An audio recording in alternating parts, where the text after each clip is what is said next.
Have you ever seen a moment so simple yet so powerful that it changes the way you look at people forever? Before I dive into the story, let me tell you, what you're about to hear will stay with you for a very long time. And if you enjoy stories that reveal the hidden strength, dignity, and surprising beauty in ordinary people, make sure to subscribe right now, because more stories like this will come your way. Now, picture this: a chilly evening, the golden glow of street lamps flickering on the damp pavement, and the quiet buzz of people moving in and out of a small but popular restaurant. The restaurant was the kind of place where laughter spilled out onto the street, where the clinking of glasses mixed with the chatter of friends, and where music often played softly in the background. But this particular evening was about to be different. At the edge of the entrance, sitting with her hands wrapped around each other tightly for warmth, was a young woman whose clothes were worn and whose eyes carried both exhaustion and determination. She wasn't there to beg for money, at least not in the way most would think. She was there for something far more human, far more vulnerable. She approached the staff quietly, hesitantly, and asked a question that immediately drew puzzled stares. "Can I play for a meal?" Her voice was steady but low, as though afraid of the laughter she already expected in response. And laugh they did. A few waiters exchanged amused glances, and a group of diners sitting near the door chuckled openly, shaking their heads at the absurdity of the request. To them, this young woman looked like nothing more than a poor drifter, someone who had no business stepping into such a refined space and making such an unusual offer. But what they didn't know, what none of them could have guessed, was that within her heart and her fingertips lived a world of music that had the power to silence a crowd, move strangers to tears, and remind people of the magic that often hides behind appearances. The laughter in that little restaurant didn't sting as much as she thought it would, perhaps because she had learned to expect it. Life had been teaching her hard lessons for years, and one of the cruelest was how quickly people judged based on appearances. She kept her eyes lowered for a moment, her fingers twitching slightly as though they were already brushing across invisible keys. Inside, she wasn't nervous about playing, no, that part of her was always steady, but she felt the weight of being dismissed before she even had a chance to prove herself. The manager of the restaurant, a man in his 50s with neatly combed hair and the kind of sharp gaze that could measure a customer's worth in a second, walked over. He crossed his arms and looked her up and down, clearly debating whether to chase her away or indulge this strange request. "You play?" he asked, his tone half skeptical, half curious. She nodded. "Piano," she said softly, glancing toward the corner of the dining hall where a beautiful but slightly dusty grand piano sat. It was more for decoration than anything else. Once in a while a local musician would be invited to entertain, but most nights it just sat there, ignored, its polished surface reflecting candlelight and wineglasses. The manager smirked, shaking his head. "This isn't a charity," he muttered, but before he could dismiss her, a patron seated near the piano, an older man with silver hair and a kind face, leaned in and said, "Let her try. It could be interesting." His wife beside him nodded with a smile, and even a few diners perked up, intrigued by the oddity of the moment. Perhaps it was boredom, or perhaps the allure of watching someone embarrass themselves, but suddenly the idea didn't seem so absurd. The manager sighed, rolling his eyes, but eventually waved her toward the piano with a flick of his hand. The young woman stepped forward, her heart racing not with fear but with anticipation. She had been hungry for 2 days, surviving on nothing but water, and the thought of a warm plate of food was enough to make her stomach twist. But she wasn't just hungry for food, she was starving for dignity, for a chance to remind herself that she was more than the rags she wore. Her fingers trembled slightly as she reached out to lift the piano cover, the weight of silence falling across the restaurant as conversations dimmed, laughter faded, and every eye turned toward her. Some were mocking, some indifferent, but a few were genuinely curious. She inhaled deeply, let her hands rest on the ivory keys, and then, without hesitation, she began to play. The first note that rang out was soft, almost fragile, as though it carried within it the story of her struggles. But then came the second, the third, and suddenly the air itself seemed to change. The piano, neglected for so long, awoke under her touch like an old friend being called back to life. Conversations froze mid-sentence, forks were lowered, glasses stopped clinking. Even the laughter that had lingered at the corners of the room vanished, replaced by a silence so sharp it could almost be heard. Her fingers moved with a confidence and grace that no one had expected, weaving together notes that poured emotion into every corner of the restaurant. It wasn't just skill, it was something more. She played like someone who had lived through storms, whose music carried the weight of loss, of hunger, of nights spent in the cold, yet also the stubborn hope that beauty could still be found. The melody rose, swelling like a tide, then softened again to a whisper, pulling listeners along on a journey they hadn't signed up for but suddenly couldn't escape. A young couple at one table looked at each other with tears glistening in their eyes, while the older man who had spoken up earlier leaned forward, his mouth slightly open, as though afraid to even breathe too loudly and disturb the spell she was casting. The waiters who had laughed before now stood frozen by the doorway, their smirks gone, replaced by wide-eyed awe. And the manager, who had been ready to toss her back into the street, now found himself staring, his arms slowly uncrossing as he realized this wasn't some street trick, it was art, the kind that came from a place deeper than formal training, though she clearly had plenty of that too. Her posture, the precision of her hands, the effortless transitions between complex passages, this wasn't a beginner fumbling through a tune, this was a virtuoso, someone who had poured years, maybe decades, into mastering an instrument that was now her only voice. The song built toward a crescendo, and as it did, the restaurant seemed to breathe with her. The hum of the city outside faded, replaced by the heartbeat of the music. Then, with a sudden drop, she shifted into a softer passage so tender it felt like a lullaby for every weary soul in the room. By now, no one was thinking about food or wine or conversation, they were simply there, present, caught in the gravity of her performance.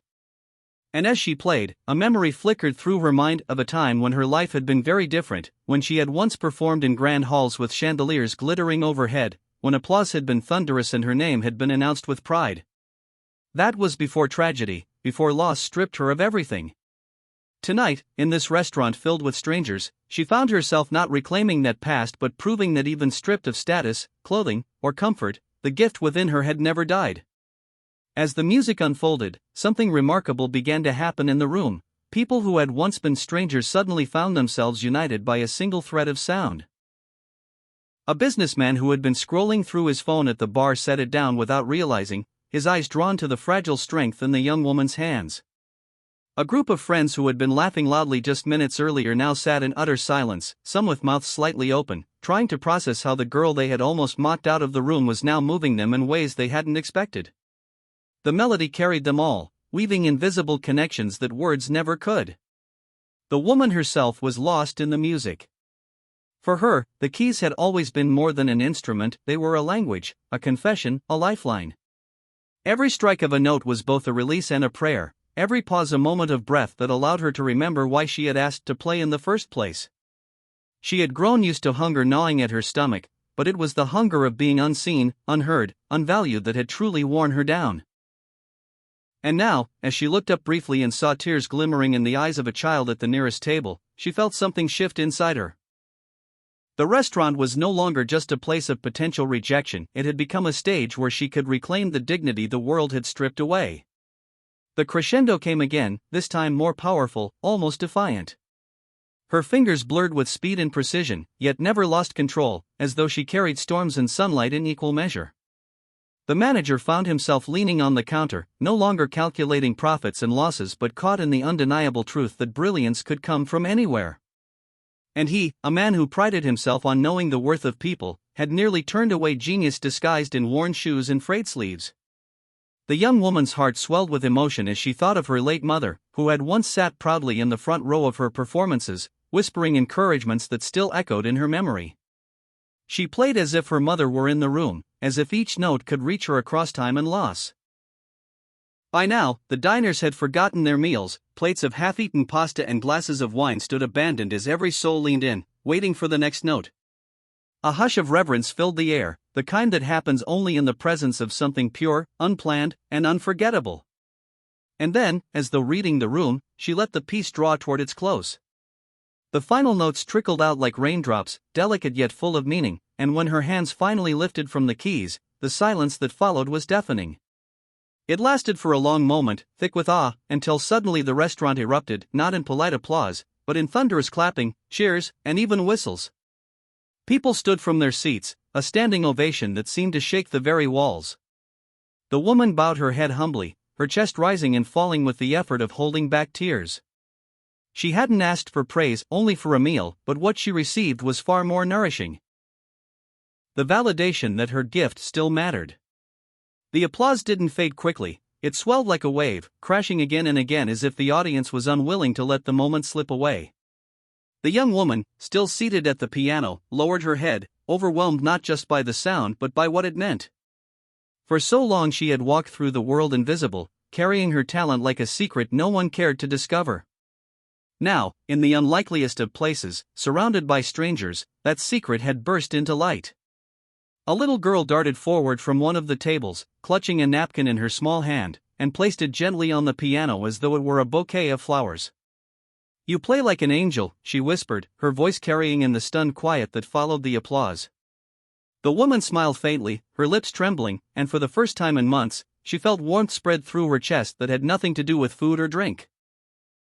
The manager, who had been skeptical, now wiped his hands nervously on his apron before approaching her. His tone had shifted completely, gone was the sharpness, replaced by something that almost resembled reverence. "Miss," he began, his voice unusually gentle, "that was extraordinary. Please, stay as long as you like. Dinner on the house." He gestured to a table near the piano, and almost instantly, waiters scrambled to set it with fresh linens, silverware, and a steaming bowl of soup that filled the air with rich aromas. She stood slowly, her body still trembling from the release of all she had poured into the performance, and the diners around her parted like a sea to let her pass. Some reached out to touch her shoulder or her hand, offering words of gratitude. "You reminded me of my grandmother," one whispered. "I haven't felt music like that since my youth," said another. She nodded, unable to answer without breaking down in tears. When she finally sat at the table, a basket of bread placed before her, she hesitated for a moment, staring at the food as if it might vanish. Then she picked up a piece, brought it to her lips, and tasted it. The simplest bite of bread, soaked in warmth, carried more meaning than any feast she had ever had, because it was not given as charity, it was earned through dignity, through her own hands. As she ate, the pianist within her didn't fade, in fact, something had awakened. Patrons began to murmur to the manager, asking if she would return, if she could play again on weekends, if they could bring friends to hear her. The older man who had first spoken up approached her table, his wife beside him, and laid down a business card. "I organize community concerts," he explained. "We would be honored if you would perform at the next one. Your gift deserves to be shared." She took the card with shaking fingers, her eyes glistening. For a moment, she thought of all the nights she had spent curled on park benches, all the times she had wondered if she would ever matter again. And now, here she was, surrounded by people who saw her not as a burden, not as a beggar, but as an artist. The restaurant, once filled with casual chatter, now buzzed with excitement not because of the food, but because they had witnessed something unforgettable. By the time she finished her meal, strangers had come by to thank her, to ask her name, to promise they would never forget what they heard tonight. And as she stepped back out into the cool night air, the city lights reflecting in her eyes, she didn't feel like a woman on the margins anymore. She felt like someone reborn, carrying music not just as survival but as a beacon. Behind her, through the restaurant window, the grand piano sat quietly once again, but everyone who had been inside knew it wasn't just a decoration anymore, it was a reminder that brilliance can come from anywhere, even from someone brave enough to ask, with trembling voice and unshakable hope, "Can I play for a meal?" And that night, they all learned that sometimes the answer to such a question doesn't just feed the body.